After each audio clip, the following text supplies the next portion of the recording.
Tá gravando, tá gravando, tá gravando. Show. Vamos continuar, né? Na década de 70, os Estados Unidos tinham interesse em diminuir a influência soviética no Oriente Médio. Então, gente, nesse cenário todo que a gente está vivendo aqui, estudando, ainda temos que adicionar um ponto muito importante, que é a Guerra Fria. Já passamos pela Segunda Guerra Mundial, que foi um dos motivos pelos quais a Inglaterra reconhece a independência da Índia, e depois da Segunda Guerra Mundial começa a Guerra Fria. E nessa região da Índia tinha uma presença muito grande dos soviéticos, da União Soviética. Afinal de contas, uma grande parte da União Soviética se encontrava na Ásia, né? Então, os Estados Unidos, focados em diminuir a influência soviética no Oriente Médio, o que ele faz na década de 70? Ele se junta com a Arábia Saudita e os dois financiam a criação de 3 campos de treinamento de guerrilheiros no Paquistão. Então, olha só. Agora estamos falando de um cenário que também vai envolver a Caxemira daqui a pouco. Nós já vamos voltar para ela. Mas a gente tem que falar do todo, para conseguir entender como que isso se desenvolveu depois. Agora, na década de 70, nós temos os Estados Unidos querendo diminuir a influência soviética no Oriente Médio. O que ele faz?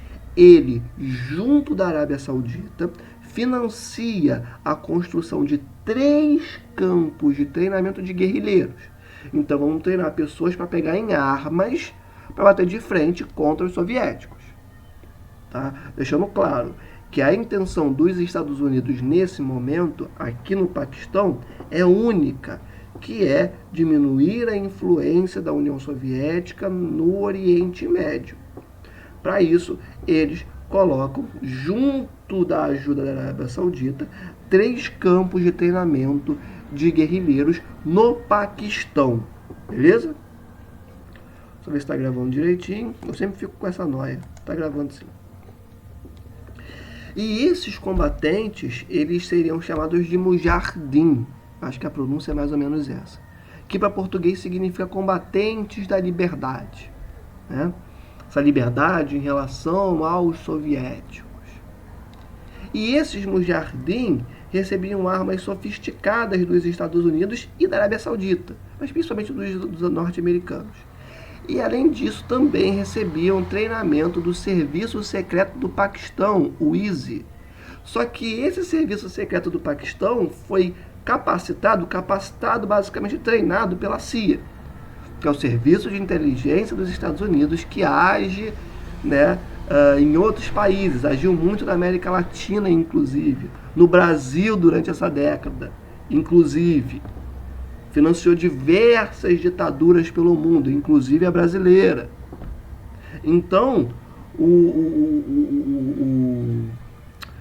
os Mujahideen recebiam nesses campos de treinamento armas sofisticadas, o topo da tecnologia bélica, recebiam um treinamento do Serviço Secreto do Paquistão, e o Serviço Secreto do Paquistão, por sua vez, tinha sido treinado pela CIA, né? Então, era essa formação que esses guerrilheiros recebiam. E entre todos os guerrilheiros que existiam nesses campos de treinamento, que obviamente eram contrários à União Soviética, os Estados Unidos deram mais apoio aos fundamentalistas islâmicos. Então, de todos os guerrilheiros que foram formados nesses campos de treinamento, os Estados Unidos focaram mais em quem? Focaram mais nos fundamentalistas islâmicos. Dentre esses fundamentalistas, nós tínhamos o famoso Osama Bin Laden. Vocês perceberam o que eu acabei de dizer? Eu vou repetir para poder ficar bem nítido. Estados Unidos, mais a Arábia Saudita, financiaram a construção de 3 campos de treinamento de guerrilheiros no Paquistão e financiou a construção desses campos para a formação de guerrilheiros para impedir o avanço da União Soviética sobre essa porção da Ásia, que é o Oriente Médio. Tá? E dentre todos os guerrilheiros formados por esses 3 campos de treinamento, os Estados Unidos preferem contribuir, né, preferem estimular mais os fundamentalistas islâmicos. E dentre esses fundamentalistas islâmicos estavam o Osama Bin Laden. Ou seja, o Osama Bin Laden, que ficou tão famoso por conta do 11 de setembro, ele só existiu porque os Estados Unidos bancou lá atrás, durante a década de 70, no Paquistão, para evitar o avanço soviético. Estão conseguindo perceber como que tudo é conectado? E que o vilão, digamos assim, contra os Estados Unidos a partir do século XXI, que foi o Bin Laden, só existiu, digo existiu porque o exército norte-americano depois pegou o Bin Laden, enfim, ele já está morto. Ele só existiu porque lá atrás os Estados Unidos financiaram o treinamento dele e de todos aqueles fundamentalistas islâmicos que depois viriam a formar a organização do próprio Bin Laden. Geopolítica é um negócio muito doido. Os fundamentalistas reuniram todos os 80 grupos de Mujahideen em 7. Então, como os Estados Unidos focam muito nos fundamentalistas islâmicos, o que eles fazem? Eles reúnem todos aqueles Mujahideen e percebam, 80 grupos em 3 campos de treinamento. 80 grupos. Eles pegam esses 80 grupos de Mujahideen e reúnem em 7. Ou seja, toda essa fragmentação, os caras chegam e falam, não, peraí. Tá muito dividido isso aqui. Vamos unificar esse troço. Então passam a ser apenas 7 grupos. E obviamente, gente, que depois esses grupos vieram a contribuir com as ações do Bin Laden, né, em outros países, ao longo do tempo. A força que o Bin Laden pegou começa aqui. Mas, enfim. Depois da saída dos soviéticos do Paquistão, os Mujahideen passaram a focar em ações de interesses dos muçulmanos. Então, expulsamos os soviéticos. E agora? E agora tá rolando um problema ali, tá rolando um BO com a Índia, numa tal de Caxemira. Pô, mas peraí, eu sou muçulmano, tô no Paquistão, então, pô, vou ajudar nas questões dos muçulmanos. Os Mujahideen passam a lutar na região da Caxemira. Até hoje, tá? Atuam no combate às tropas indianas na Caxemira. Fortalecimento do fundamentalismo muçulmano no Paquistão, no final da década de 79 e início da década de 80. Então percebam, gente, o fundamentalismo islâmico que os norte-americanos têm tanto medo cresce e começa a tomar corpo como a gente conhece hoje em dia. Por mais que tenha muita coisa errada aí no meio, tá? Mas que tenha muito preconceito, racismo contra os muçulmanos que não tem nada a ver com essa guerra, tá? Mas enfim, essa visão que nós temos dos muçulmanos, né, começa a se desenvolver nesse momento, com o financiamento de Estados Unidos e Arábia Saudita. Estados Unidos cria o seu algoz. Então, esse fortalecimento dos fundamentalistas começa na década de 70. Só que aí os soviéticos são expulsos. E aí esses combatentes vão para a região da Caxemira. Só que assim, uma vez que o fundamentalismo islâmico estava fortalecido, ele estava fortalecido. E está até hoje. E outras atuações começam a ser desenvolvidas que aumentam ainda mais esse fortalecimento dos fundamentalistas islâmicos. E deixando claro, com o apoio dos Estados Unidos, tá? Professor, mas por que mesmo depois da saída dos soviéticos do Oriente Médio, os Estados Unidos continuaram financiando a presença desses mujahideen ali na região? Porque continuou financiando o fortalecimento desse fundamentalismo islâmico. Gente, pelo seguinte, você tem soldados ali que, acima de uma boa preparação, eles também têm uma causa na cabeça deles. Eles não estão lutando só pela Caxemira, pelos muçulmanos, eles estão lutando pela religião deles também, pelos fundamentos de sua religião. É um cara que vai literalmente viver por aquela causa. Então, peraí. Tem coisa interessante aqui. Então os Estados Unidos começam a financiar isso para literalmente criar uma barreira para os soviéticos. Percebem? Então todas essas ações de crescimento do fundamentalismo islâmico no Paquistão e, consequentemente, na região ali do Oriente Médio, teve dedo dos Estados Unidos. O fundamentalismo islâmico só é o que é hoje em dia porque lá atrás os Estados Unidos financiou isso. E óbvio que depois deu um tiro no pé, né? Porque depois isso se voltou contra ele. Vamos continuar.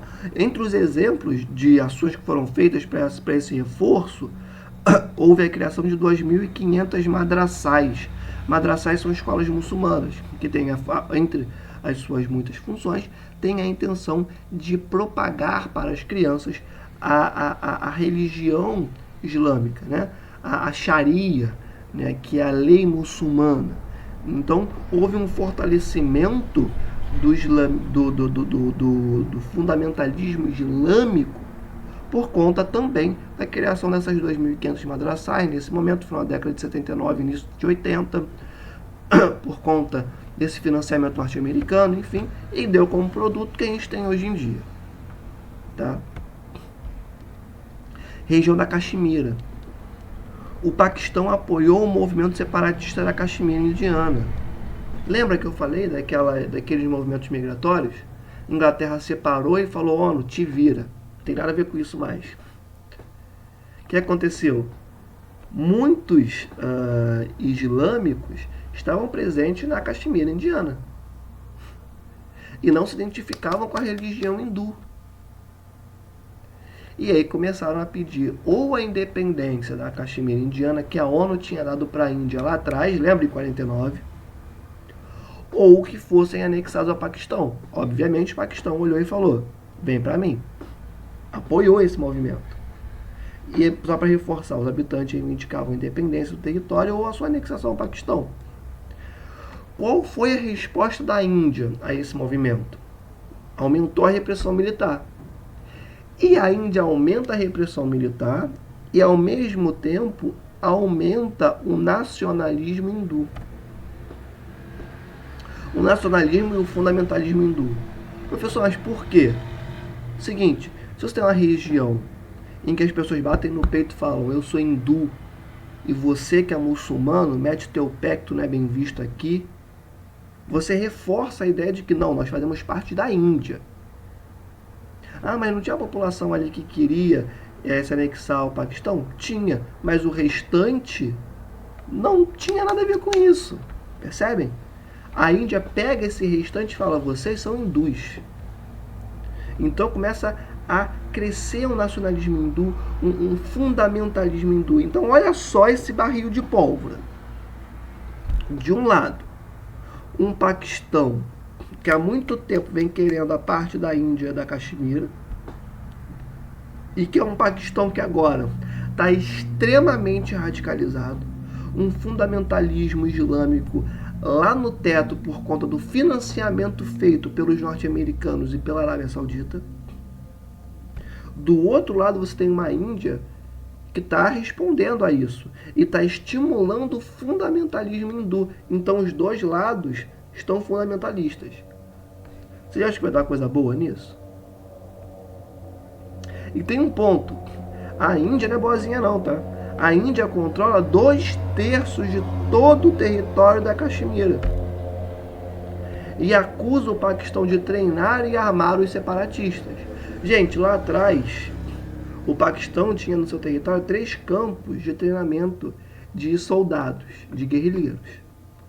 O que a Índia acusa o Paquistão, eu não vou nem falar que sim nem que não, porque não tem 100% de certeza para nenhum dos argumentos dos dois lados, é que o Paquistão hoje em dia está pegando todo esse know-how, todo esse conhecimento que ele aprendeu com os Estados Unidos. Vamos lembrar que quem treinou o serviço secreto do Paquistão foi a CIA.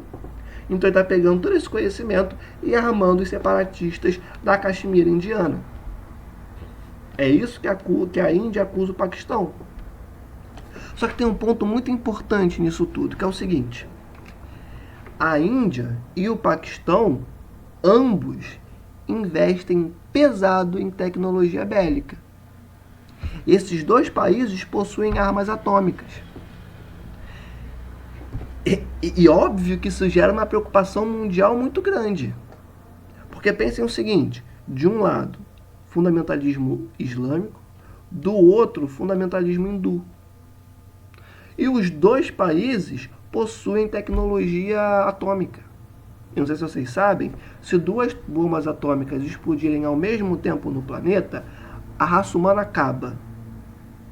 O maior medo durante a Guerra Fria era que a União Soviética bombardeasse os Estados Unidos e que os Estados Unidos bombardeassem a União Soviética. Por quê? Porque a partir do momento que isso acontecesse, esquece o planeta, esquece a raça humana, a gente ia morrer. Então a preocupação do mundo até hoje é que ali, nessa região de limite, né, que é a região da Caxemira, disputada tanto por Paquistão quanto pela Índia, nós temos a presença nas duas potências regionais de tecnologia atômica, tecnologia nuclear. O medo do mundo é que isso exploda uma guerra, que exploda o planeta. E aonde tudo isso começou? Os Estados Unidos tem importância nisso? Óbvio que tem. Óbvio que tem. Quem treinou Osama Bin Laden, quem treinou os Mujahideen, quem deu todo o conhecimento para o serviço secreto do paquistanês foram os Estados Unidos, junto da Arábia Saudita. Quem financiou o movimento para a expulsão dos soviéticos da região foram os Estados Unidos. Mas lá atrás, quem dominou, humilhou, dividiu a Índia foi a Inglaterra, que lavou as mãos e falou: ONU, te vira. Então, assim, é um filho de muitos pais, né? Não tem um culpado em específico, são várias pessoas. São vários países envolvidos nesse conflito. E, mais uma vez, quem cria são as potências, quem estimula os conflitos são as potências globais, são os países desenvolvidos, que criam os conflitos e também criam os perigos para o mundo. É isso. Os Estados Unidos criam Osama Bin Laden e depois tem que ir atrás do Osama Bin Laden, que ele mesmo criou lá atrás na década de 70, para expulsar os soviéticos do Oriente Médio. Percebem? O conflito pela região fez com que a Índia e o Paquistão militarizassem suas fronteiras. A fronteira entre Índia e Paquistão é extremamente militarizada. Tem esse acordo de desarmamento na fronteira com a China ali na Caxemira, mas eu acredito que não existe também ali no limite entre Índia e Paquistão. Na verdade, eu acredito não tem. A fronteira entre Índia e Paquistão é altamente militarizada. Por conta desse conflito que começou lá em 47 e que depois foi retomado, né, com a expulsão dos soviéticos da região do Oriente Médio, com os Mujahideen passando para o movimento da Caxemira, tentando essa separação, o Paquistão apoiando o movimento separatista na Caxemira indiana, a Índia estimulando o fundamentalismo hindu na sua porção da Caxemira. É uma bola de neve que continua até hoje. E que é uma preocupação mundial pra caramba, porque Paquistão tem tecnologia nuclear e Índia também. Para dar um problema muito grande, é isso. Agora vamos falar em específico sobre o desenvolvimento econômico da Índia. A Índia possui modernos centros de pesquisa e tecnopolos. Vamos entender como que isso acontece. O que, obviamente, gera um crescimento econômico muito grande. Por mais que a Índia tenha centros de pesquisa e tecnopolos muito vigorosos, ainda assim ela possui a base da sua economia ligada à agricultura. Então a base da economia indiana está na agricultura, está no campo. E aí a gente pode falar de um apartheid agropecuário. Professor, apartheid agropecuário, como assim? Seguinte, vamos voltar um pouquinho no tempo, vamos voltar a falar dos ingleses. Lembra que os ingleses chegaram aqui não, né? Chegaram na Índia e falaram: agora vocês vão produzir algodão para eu produzir tecido e depois vender para vocês? Lembram disso? Então, Eles chegam na Índia e falam, então, agora o modelo de produção é a partir de plantations exportadoras. O que é a plantation? Plantation é um tipo de estrutura de produção no campo que é pautada na grande propriedade, ou seja, no latifúndio. Uma pessoa ou uma família sendo dona de uma terra que é do tamanho de um município, de um estado. Então agora a agricultura vai ser baseada em latifúndios. Lembrando que antes da chegada do europeu, a agricultura indiana já estava bem consolidada, as pessoas plantavam suas comidas, o setor têxtil indiano também estava bem desenvolvido, e os ingleses acabaram com tudo. Então aquelas pessoas que plantavam no campo não podem mais plantar, porque o inglês achou por bem dizer que agora a estrutura econômica no campo seria baseada em plantation, que é uma grande propriedade, e é uma grande propriedade que se baseia sobre trabalho escravo. Plantation necessita, no seu conceito de trabalho escravo, se utiliza a busca por trabalho escravo, que inclusive é presente até hoje no Brasil, mas isso é uma outra aula, e também se sustenta sobre uma produção monocultura. Quando eu falo monocultura, eu falo do plantio de uma única espécie vegetal. Por que isso é importante? Porque a Índia, que produzia diversas espécies leguminosas para a sua população poder se alimentar, agora vai se pautar sobre o plantio de algodão, de chá, de café, de cana-de-açúcar, de juta. Percebam, não é mais, sei lá, vou falar de espécies características do Brasil, porque eu não conheço as da China, né? Mas vamos, por exemplo, pensar, sei lá, em beterraba, chuchu, mandioca, alface, enfim, várias espécies vegetais que estão na mesa da população, que a população come diariamente, são substituídas por produtos que vão atender ao mercado externo. Algodão, chá, café, cana-de-açúcar e juta. 5 espécies, ponto final. Não tem mais nenhuma. Não tem várias espécies vegetais, não tem vários tipos de coisas para você plantar e comer. Não, a Inglaterra acaba com isso e fala, daqui para frente são só essas 5. Produção monocultura. É uma terra focada só em algodão, outra focada em chá, outra focada em café, outra terra focada em cana-de-açúcar, outra focada em juta. Todas as leguminosas, a plantação de arroz, que era importantíssima para a população indiana, esquece. A Inglaterra abortou, a Inglaterra excluiu, não pode mais, só pode produzir essas 5 espécies que eu estou mandando que vocês plantem. Sabe o chá das 5 da Inglaterra? Vinha da Índia. Todo mundo fala, né, uma marca cultural muito grande na Inglaterra. Esse chá que a rainha da Inglaterra tomava, vinha da Índia. Enfim, obviamente tinha a intenção de atender às necessidades dos mercados ocidentais. Para você ter o chá das 5, você precisa de chá, você precisa ter o plantio dessa espécie para poder exportar. E quem plantava isso era a Índia. Exportava para a Inglaterra para a galera tomar seu chazinho lá às 5 horas da tarde, tá tranquilão. Tá? Então eram espécies vegetais, era uma forma de plantio, de desenvolvimento, não dá nem para chamar de desenvolvimento econômico.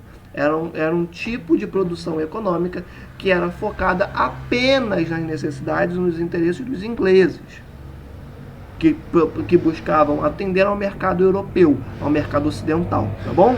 Nossa, já passou de 20 minutos, eu vou parar aqui e volto numa outra parte.